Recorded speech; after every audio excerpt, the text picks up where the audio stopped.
Hi, Lou. You spoke a little bit about Welsh MMA there. What a time, for you being in MMA for a long time. There's a lot of Welsh people coming through, the lads you mentioned there and Jack Shore and others as well. How big is it for you as someone who maybe, was there before a lot of those guys and coming up through the scene? How great is it for you to see how where Welsh MMA has gotten to? Well, I'd liken the MMA scene when I started to the Wild West. I mean, the name and your opponent and the record, they might not even match. The guy might not have the same name when you turn up, or might not even be the same person.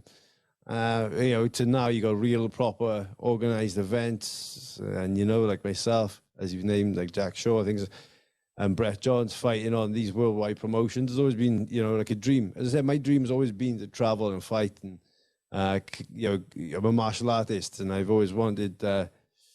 I've always wanted to display my skills and be on the shows against the best people I can fight. And I believe like Welsh MMA has grown out to such a point. We don't need to leave the country. You look at the grappling and boxing credentials of some of the fighters in Wales. It's absolutely astounding, really, to think about such a small country and the level we've got. Before everyone used to go traveling around to try and find. Used to go to America, and now you got it all in sunny Wales. Sunny Wales, that's right.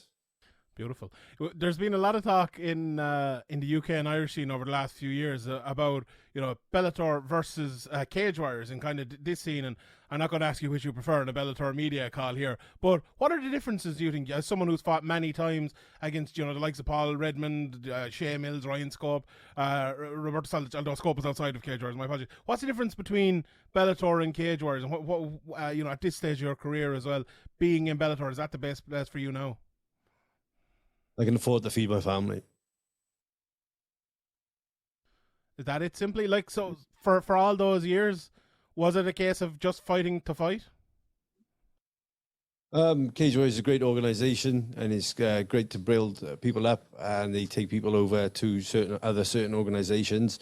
But I've always had to work. I've always had to have a sideline. I've always had to struggle. Now I can focus on fighting. I struggled for years. Now I'm able to have a family. And now I'm able to put food on the table.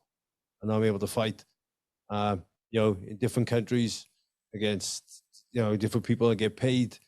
And like, as I say, if you think this guy as well is going to take the bread off my family's table, it's not happening. So, before I used to fight for the hope it would be something, and I even mentally retired before Bellator picked me up.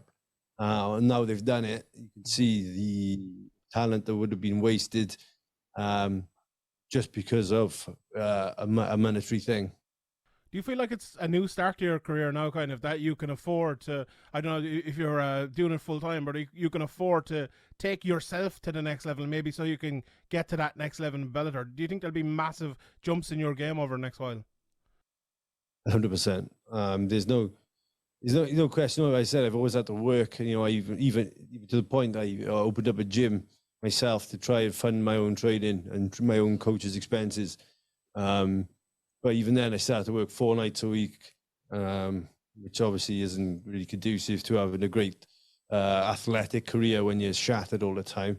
But what it does give you is gives you the opportunity. When I got the opportunity, is I'm going to grab it with 2 hands, and I'm just going to keep fucking bitches up. Simple as that. Last